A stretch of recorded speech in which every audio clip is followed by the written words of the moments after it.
ఈ హైపోథైరాయిడిజం ఉన్న పేషెంట్స్కి ఎలాంటి సిమ్టమ్స్ ఉంటాయి?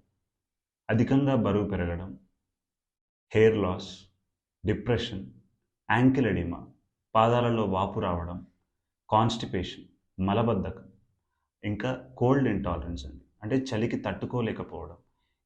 ఈ ప్రాబ్లమ్స్‌తో వాళ్ళు సఫర్ అయితూ ఉంటారు. ఇలాంటి పర్సన్స్‌ని మనం ఇమ్మీడియేట్‌గా హాస్పిటల్‌కి తీసుకొచ్చి ఎవాల్యుయేట్ చేశాక ఇమ్మీడియేట్‌లీ వాళ్ళకి మనం థైరాక్సిన్ సప్లిమెంటేషన్ చేసుకోవాలి. వన్స్ ఈ ట్రీట్మెంట్ స్టార్ట్ అయ్యాక మనం ఎప్పుడు దీన్ని ఒకటే ఒక ఫిక్స్డ్ డోస్ మీద కంటిన్యూ చేయొద్దు.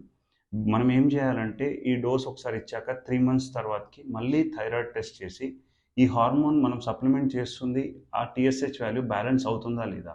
అవ్వకపోతే డోస్ పెంచుకుంటాం. ఒకవేళ మనం ఇవ్వాల్సిన దానికంటే ఎక్కువ ఇస్తుంటే దాన్ని తగ్గించుకుంటాం. టైట్రేట్ చేసుకొని దీన్ని లైఫ్ లాంగ్ సప్లిమెంటేషన్ తీసుకోవాలి.